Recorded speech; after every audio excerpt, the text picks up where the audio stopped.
Guys, मैं जो आज मूवी बताने वाला हूँ, अगर आप लोग वो देख लोगे तो आपको ऐसा लगेगा कि भूत आपके बगल में आके बैठ गया हो। बिलीव करोगे? जी हाँ, इस मूवी को देखने वाले लोगों को यही फीलिंग आती है। स्टार्टिंग में ये मूवी बिल्कुल नॉर्मल लगती है, लेकिन धीरे धीरे ये मूवी बहुत ज्यादा हॉरर होती जाती है। एक फुटबॉल मैच, एक छोटी सी फाइट और सनसेट के सिर्फ कुछ मिनट्स, बस इतना ही काफी था एक पूरे गांव को बर्बाद करने के लिए। इस मूवी का नाम है वाक्तु मगरिब 2, जहाँ पे जिन उम्मू सिबियान एक बार फिर से वापस आती और इस बार वो रुकेगी नहीं। अगर आप लोगों ने वाक्तु मगरिब पार्ट 1 देखी है तो आपको पता होगा कि आदि ने उस जिन को कभी मारा नहीं था, बस वो छुप गई थी। अब 20 साल बाद एक नए गांव में एक नए गुस्से वाली लड़की के अंदर वही जिन वापस आ गई है और इस बार आदि के पास सिर्फ एक ही मौका है उसे हमेशा के लिए खत्म करने का।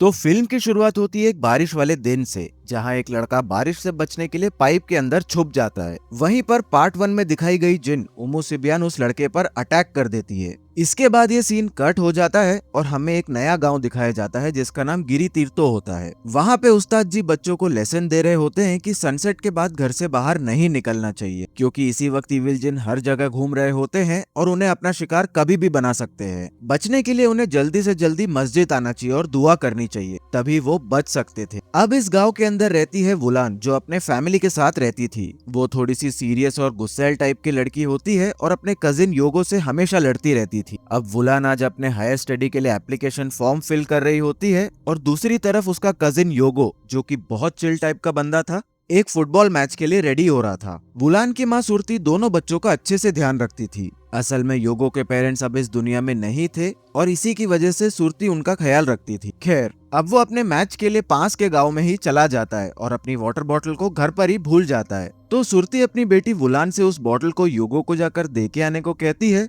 लेकिन वुलान मना कर देती है, जिस पर सुरती उसे एक्स्ट्रा पॉकेट मनी देने का प्रॉमिस करती है, जिसकी वजह से वो मान जाती है। अब यहाँ पर योगो और उसके गिरी तीर्थों वाले दोस्त मैच को दूर से ही देख रहे होते हैं और असल में ये लोग सब्स्टिट्यूट्स होते हैं। मतलब कोच अपने स्कूल के मेन अच्छे प्लेयर्स को खिलाता है और अगर उनमें से कोई खेल नहीं पाया तो कभी कभार इनमें से किसी को मौका मिल जाता है। फिलहाल योगो को एक मौका मिल जाता है क्योंकि देवो नाम का लड़का इंजर्ड हो गया था और अब तक वुलान भी यहाँ पर आ गई थी। अब यहाँ से हमको पता चलता है कि देवो असल में वुलान को पसंद करता था। अब मैच में योगो बॉल पास नहीं कर रहा होता, जिससे उसकी टीम का एक गोल मिस हो जाता है और सामने वाली टीम जीत जाती है। अब इस बात पर उनकी टीम का सबसे अच्छा प्लेयर, जिसका नाम अनस होता है, वो योगो और बाकी सारे सब्स्टिट्यूट्स को बुरा भला कहता है, जिसकी वजह से उनके बीच में लड़ाई शुरू हो जाती है। अब कोच उन लोग का झगड़ा रुकवाते हैं और अब तक शाम भी हो गई थी, तो इसीलिए वो सबको मस्जिद चलकर प्रेयर करने के लिए बोलते हैं, लेकिन योगो और उसके फ्रेंड्स घर जाने के लिए निकल पड़ते हैं। खैर, इसी बीच हम जाति जगर गांव को भी देख पाते हैं, जो कि वाक्तो मगरिब पार्ट 1 का गांव था।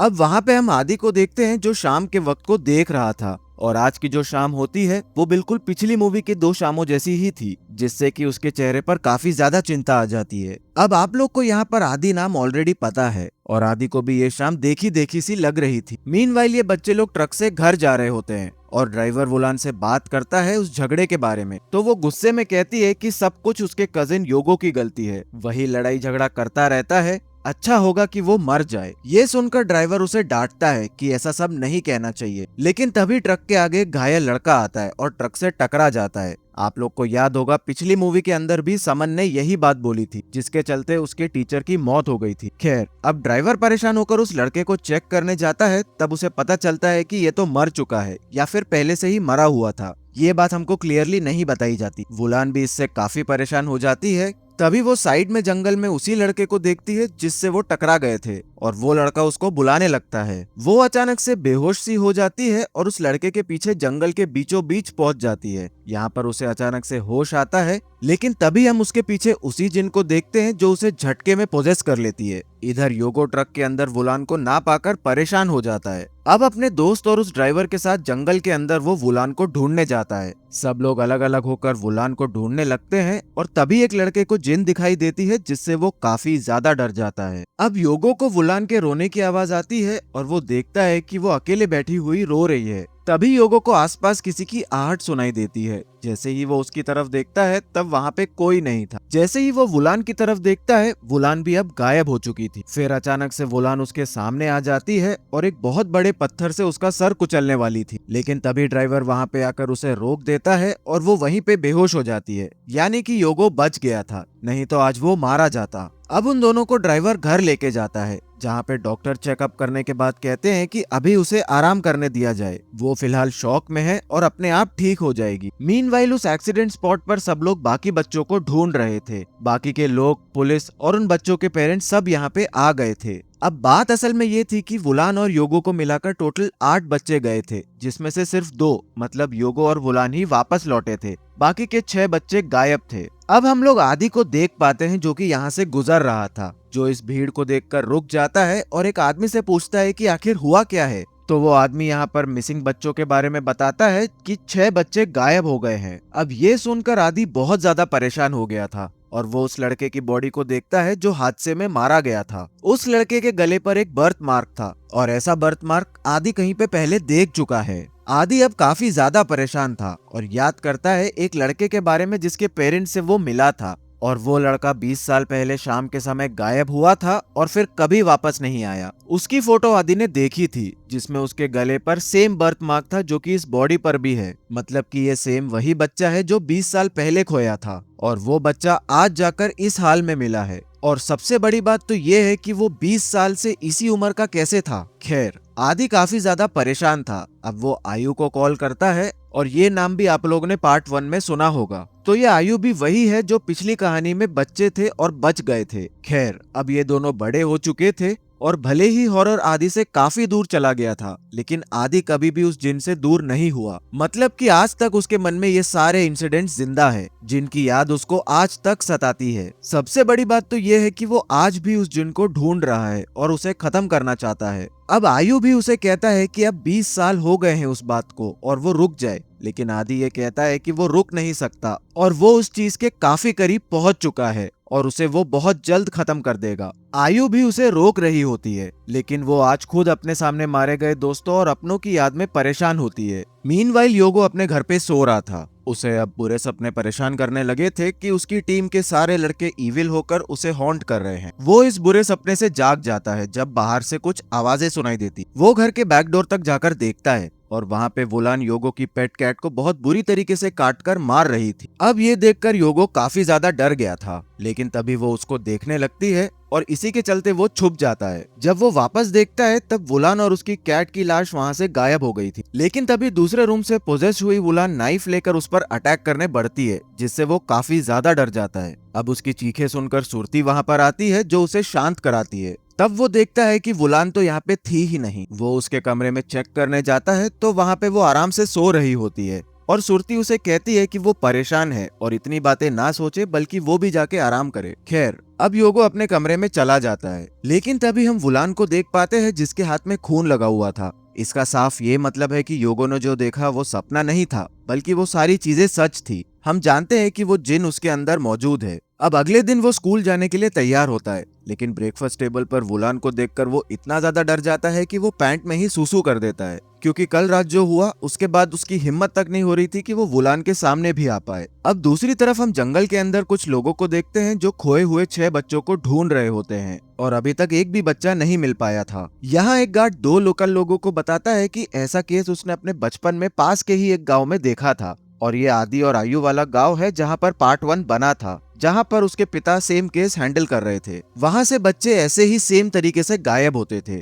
और ये काम असल में एक जिन का था जिसको रोकना बहुत मुश्किल है। अब वो लोकल लोग पूछते हैं कि उसके पिता करते क्या थे। तब वो बताता है कि वो एक विलेज हेड हुआ करते थे। वो आगे कहता है कि उनके पास कुछ स्पेशल एबिलिटीज भी हुआ करती थी, लेकिन वो उस इविल एंटिटी को रोक नहीं पाए। मीनवाइल योगो स्कूल आता है जहां पर अनस और उसके दोस्त उसे पकड़कर परेशान करने लगते हैं, क्योंकि उनकी टीम उसकी वजह से ही डिस्क्वालीफाई हुई थी और इसका गुस्सा वो योगो और उसके दोस्तों पर निकालना चाहता था। वो पूछता है कि उसके बाकी के दोस्त कहाँ हैं और इतने में ही पीछे से वुलान आ जाती है जो अजीब तरीके से स्माइल करते हुए कहती है कि वो यही है और शाम को वो अनस को भी साथ ले जाएंगे। तभी जंगल के अंदर कुछ लोगों को एक बिल्ली की लाश मिलती है जो वही बिल्ली होती है जो योगो की थी। लेकिन शॉकिंगली जब वो लोग आगे बढ़ते हैं तो यहाँ पर दर्जनों में ढेर सारी ऐसी बिल्लियों को मारा गया था और ये सब देखकर ये लोग काफी ज्यादा परेशान हो गए थे। अब स्कूल के अंदर टीचर बच्चों को खोए हुए बच्चों के लिए प्रेयर्स करने के लिए बोलती है और यहाँ पर योगो देखता है कि वुलान उसे बहुत अजीब और डरावने तरीके से घूर रही थी। अब लंच ब्रेक होता है और सारे बच्चे क्लासरूम से बाहर जाते हैं, जहाँ पर अनस वॉशरूम जाता है जो देवो के ऊपर गुस्सा कर रहा था क्योंकि देवो योगो की साइड ले रहा था और ये बात उसको भी पता थी जो फिलहाल वॉशरूम के अंदर था।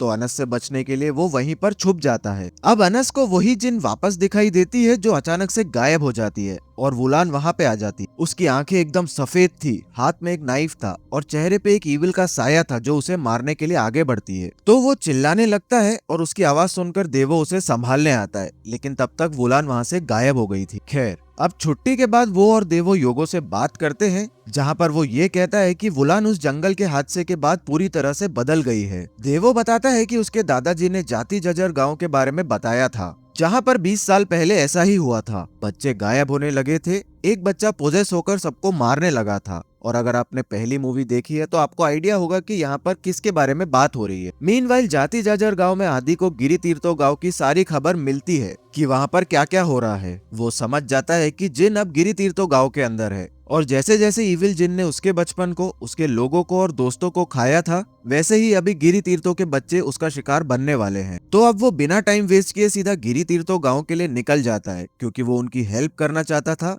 जिसके चलते वो वहां जाना चाहता था और बच्चों की मदद करना चाहता था। अब दूसरी तरफ अनस, देवो और योगो देखते हैं कि गांव के लोग भीड़ लगाकर खड़े हुए हैं और वहां जाकर देखने पर उनको पता चलता है कि किसी ने गांव के जानवरों को, मुर्गियों को और बिल्लियों को मार दिया है। अब यहाँ पर सब लोग काफी ज्यादा परेशान हो जाते हैं और वहाँ के बूढ़े और पुराने लोग कहते हैं कि ये सब बिल्कुल वैसे ही हो रहा है जैसे जाति जादर गांव में हो रहा था। योगो यहाँ पे बहुत ज्यादा परेशान हो जाता है क्योंकि वो समझ चुका था कि ये सारा काम वुलान का ही है। वहीं पे अब तक आदि भी गांव में आ चुका था, जो योगो को देखकर समझ जाता है कि उसके साथ कुछ तो दिक्कत है। योगो अब घर आता है, जिससे वुलान सोते हुए दिखाई देती है और वो भी आराम करने चले जाता है। जैसे ही उसकी आंखें खुलती है तो सामने वो वुलान को देखता है। खैर, तभी सुरती लोगों से कहती है कि उसे कुछ सामान डिलीवर करना है तो वो पड़ोसी के साथ चला जाए। तभी वो रेडी होकर जाने लगता है, जिसको वुलान बहुत अजीब तरीके से देखती है और कहती है कि वो शाम तक घर पहुंच जाएगा। और इस बात का ये मतलब नहीं है कि वो इस घर में वापस आ जाएगा, बल्कि वो जिन के घर पहुंचने की बात कर रही थी, जहां पर वो सभी बच्चों को ले जाती है और उन पर फीड करती है। अब पूरे गांव में डर का माहौल फैल चुका था,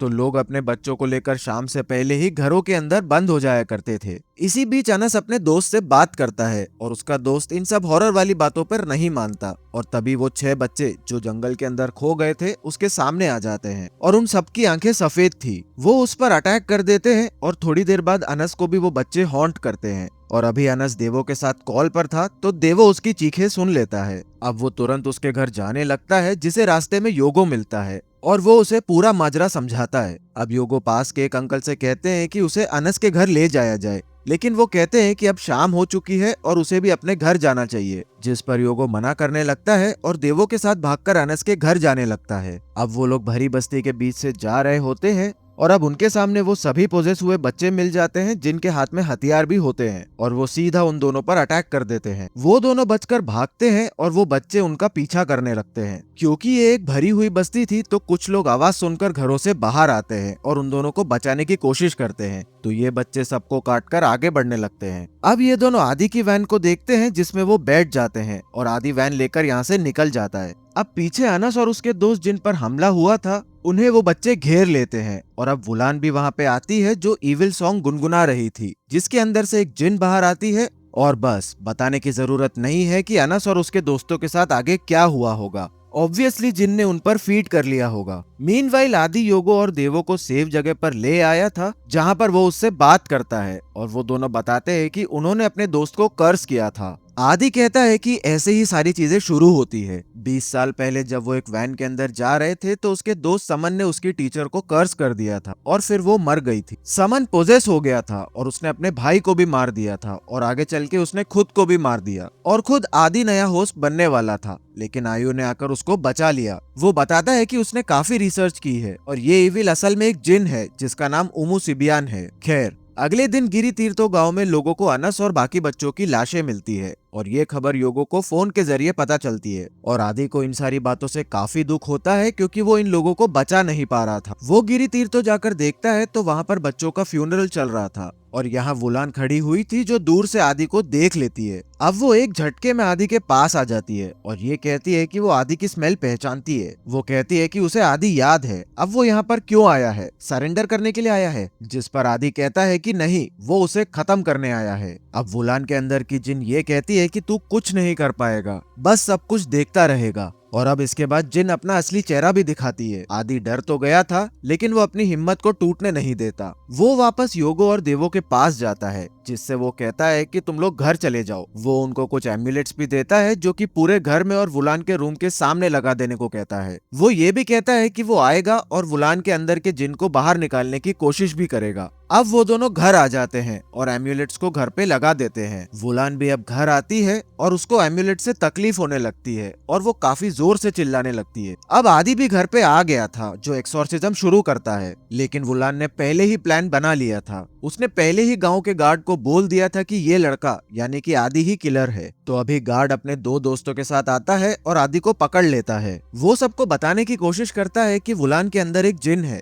लेकिन कोई उसकी बात नहीं मानता क्योंकि गांव के अंदर वो एक अनजान व्यक्ति था। वो देवो और योगो से कहता है कि एटलीस्ट तुम लोग यहाँ से भाग जाओ क्योंकि ये डेंजरस है। अब आदि को पकड़ लिया गया था और गांव वाले उसे देखने आते हैं कि यही किलर है जो बच्चों को वश में करके मार देता है। लेकिन फिर वो अपने बारे में बताता है कि जाति जाजर गांव में आखिर हुआ क्या था और गार्ड के पिता भी वहीं से थे, तो वो उसकी बात पर यकीन करते हैं। अब इसी बीच वुलान को हम देख पाते हैं जिसके अंदर जो जिन थी वो उसको गांव के प्रेयर हॉल में ले आई थी और लाउड स्पीकर पर वो अपना इविल सॉन्ग गाने लगती है जिसकी वजह से गांव के सारे बच्चे उसको सुनकर पोजेस हो गए थे। अब सारे के सारे बच्चे अपने घर से बाहर निकल आते हैं और जिनके पेरेंट्स उनको रोकने की कोशिश कर रहे थे वो अपने पेरेंट्स को ही पीट देते थे और एक साथ मिलकर ये बच्चे कहीं पर जाने लगते हैं। गाना सुनते ही आदि कहता है कि ये वुलान है और अगर उन्होंने कुछ नहीं किया तो गांव के सभी बच्चे अभी के अभी मर जाएंगे। गांव के सारे लोग बच्चों को ढूंढने चले जाते हैं और आदि के पास गार्ड और उसके दोस्त रुक जाते हैं और तभी वहाँ पे शुरुआत वाले 6 बच्चे जो पोजेस हो गए थे वो आ जाते हैं। वो उन पर अटैक करते हैं और आदि गार्ड से उसे खोलने के लिए कहता है। अब गार्ड आदि को आजाद कर देता है और आदि बच्चों को बचाने निकल जाता है। अब ग्रेवयार्ड के अंदर सभी बच्चे उस गाने को फॉलो करते हुए आ जाते हैं और अब तक आदि भी यहाँ पर पहुँच गया था। वो देखता है कि जिन वुलान को लेकर हवा में खड़ी है और वो कहती है कि जैसा उसने वादा किया था वो सभी को आज मार डालेगी। और आदि कहता है कि हाँ ठीक है, लेकिन वुलान तो मासूम है, उसे छोड़ दो और मेरा शरीर ले लो। अब जिन उसकी बात मान जाती है क्योंकि वो उसका पुराना विक्टिम था और वो वुलान की बॉडी छोड़कर उसकी बॉडी में आ गई थी। वो अचानक से तड़पने लगता है और यही वो चाहता था, यानी कि ये उसका प्लान था। अब इस पोजीशन की हालत में आदि अजान करने लगता है जिससे सभी बच्चों का पोजीशन खत्म हो गया था और घर पर वो 6 बच्चे भी होश में आ जाते हैं और गार्ड और उसके दोस्तों की जान बच जाती है। आदि ये कहता है कि आज ये सारी चीजें खत्म हो जाएंगी। उसने सारी प्लानिंग पहले ही कर चुकी थी और अब उसके अंदर जिन आ गई थी तो वो पानी में कूदकर खुद को खत्म कर लेता है और फोकलोर में ऐसा कहा गया है कि जिन पानी से मारा जा सकता है। अब फाइनली सारे बच्चे ठीक हो गए थे और सारी चीजें ठीक हो गई थी। आयु स्पॉट पर आती है जो दुख में तो थी लेकिन वो प्राउड भी थी कि आखिरकार आदि ने उस इविल को हरा दिया है जिसके चलते अब कोई भी गांव बर्बाद नहीं होंगे। और यही दिखाते हुए वाक्तु मकरिब पार्ट 2 यहीं पर एंड हो जाती। दोस्तों मूवी तो यहाँ पे खत्म हो गई है लेकिन कुछ थ्योरीज है जिसके ऊपर बात करना बहुत ज्यादा जरूरी है। तो अगर आप लोग को वीडियो यहाँ तक पसंद आया है तो लाइक जरूर कर देना और चैनल पे नए हो तो सब्सक्राइब जरूर कर लेना। अब दोस्तों टाइटल ही असली कर्स मैकेनिज्म है। अगर ध्यान से देखा जाए तो वाक्तु मकरिब का मतलब होता है मकरिब का वक्त, यानी कि सनसेट का वो एग्जैक्ट विंडो जब दिन रात में बदलता है। दोनों पार्ट में डिजास्टर तभी शुरू होता है जब कोई केयरलेस कर्स इसी वक्त पे बोलता है। बच्चे गुस्से और दुख से भरे हुए इसी शाम के वक्त पे घर लौटते हैं और रास्ते भर दुश्मन टीम को कर्स करते रहते हैं और यही सुम्पा मगरिब के वक्त बोला जाता है जो मिस्ट्री से भरा माना जाता है। मतलब टाइटल सिर्फ एटमॉस्फेयर के लिए नहीं है, ये लिटरली जिन के आने का ट्रिगर मैकेनिज्म है। वुलान का वो मर जाए बोलना और समन का पार्ट 1 वाला कर्स दोनों एग्जैक्ट सेम पैटर्न फॉलो करते हैं। अब जो आदि ने सैक्रिफाइस दिया वो कोई एक्सीडेंट नहीं बल्कि एक लूप क्लोजर है। पार्ट 1 में आदि खुद जिन का अगला होस्ट बनने वाला था लेकिन आयु ने उसे आकर बचा लिया था। पार्ट 2 में वो खुद वही चीज को चूज करता है, विलिंगली अपना बॉडी ऑफर करता है और फिर पानी में कूद जाता है। ये कोई कोइंसिडेंस नहीं, ये उसके 20 साल पुराने ट्रॉमा का इंटेंशनल क्लोजर है। जो अनइंटेंशनली उसके साथ होने वाला था वो अब कॉन्शियसली कर रहा है अपने लोगों को बचाने के लिए। अब जो मिसिंग बच्चे हैं शायद वो डेड नहीं बल्कि सिर्फ ट्रैप्ड हैं। जो बच्चा 20 साल पहले गायब हुआ था उसकी बॉडी आज भी बिल्कुल वैसी ही मिली, सेम एज सेम बर्थमार्क। इससे ये सजेस्ट होता है कि उम्मू सिबियान अपने विक्टिम्स को तुरंत नहीं मारता बल्कि उन्हें किसी तरह टाइम के बाहर प्रिजर्व करके रखता है। इसका मतलब हो सकता है कि करंट गांव में 5-6 बच्चे जो गायब हुए थे वो तुरंत नहीं मरे और डायरेक्टर्स ने फ्यूचर सीक्वल के लिए ये एक बड़ा दरवाजा खुला छोड़ दिया है। अब जो इतनी बिल्लियां साथ में मारी गई वो एक बहुत बड़ा वार्निंग साइन था। जिनके फुली एक्टिवेट होने से पहले गांव की सारी बिल्लियां और मुर्गियां मारी जाती। ये एक क्लासिक फोकलोर एग्जाम्पल है। एनिमल सुपरनैचुरल को इंसान से पहले ही सेंस कर सकते हैं। ज्यादातर लोग इसे सिर्फ एक शॉक वैल्यू समझते हैं लेकिन एक्चुअली ये एक एस्केलेशन का क्लॉक है। जानवरों से इंसानों तक जिन की हंगर बढ़ती हुई दिखाई देती है। वुलान ने एक लाइन कही थी जिसका एक हिडन डबल मीनिंग था। जब वुलान योगो से कहती है कि वो शाम को घर पहुंच जाएगा, पहली बार सुनने में ये एकदम नॉर्मल लगता है लेकिन अगर दोबारा देखो तो पता चलता है कि वो घर से वो अपने घर की बात नहीं कर रही थी बल्कि जिन के ठिकाने को रेफर कर रही थी। ये एक डेलिबरेटली स्क्रिप्टेड क्लू था जो फर्स्ट वॉच में मिस हो जाता है। अब दोस्तों अगर आप लोग सोचो तो हर जनरेशन में एक फेल्ड गार्डियन जरूर होता है। गार्ड अपने पिता के बारे में बताता है जो विलेज हेड था और उनके पास कुछ स्पेशल एबिलिटीज भी थी लेकिन वो भी इस एंटिटी को रोक नहीं पाए। ये चीज इजीली मिस हो जाती है लेकिन इसने एक पैटर्न सेट कर लिया है। हर जनरेशन में एक प्रोटेक्टर पैदा जरूर होता है जो फेल होता है और इस बार आदि ने उस साइकिल को पूरी तरह से तोड़ दिया था। मतलब कि आदि सिर्फ एक हीरो नहीं, वो एक ब्रोकन साइकिल का फिक्स था। तो दोस्तों ये थी वक्तो मगरिब पार्ट 2 की पूरी स्टोरी और उससे रिलेटेड कुछ थ्योरीज। अगर आप लोग ने यहाँ तक देखा है इस वीडियो को तो मैं जानता हूँ कि आप लोग को ये बहुत ज्यादा पसंद आया है। अगर आप लोग ने इस फ्रेंचाइजी का पार्ट 1 नहीं देखा है तो डिस्क्रिप्शन में आप लोग को लिंक मिल जाएगा, उसे क्लिक कर पार्ट 1 देख सकते हो क्योंकि इससे आप लोग को पूरी टाइमलाइन ठीक से समझ में आ जाएगी। और अगर आप लोग को ब्लैक मैजिक से रिलेटेड मूवीज देखनी है तो आप लोग इस वीडियो को चेकआउट जरूर करना। मैं दावे के साथ कहता हूँ कि आप लोग को ये मूवी बहुत ज्यादा पसंद आएगी। दोस्तों अब हम मिलते हैं हमारे नेक्स्ट मूवी एक्सप्लेनेशन के वीडियो में। तब तक के लिए स्टे स्पूकी।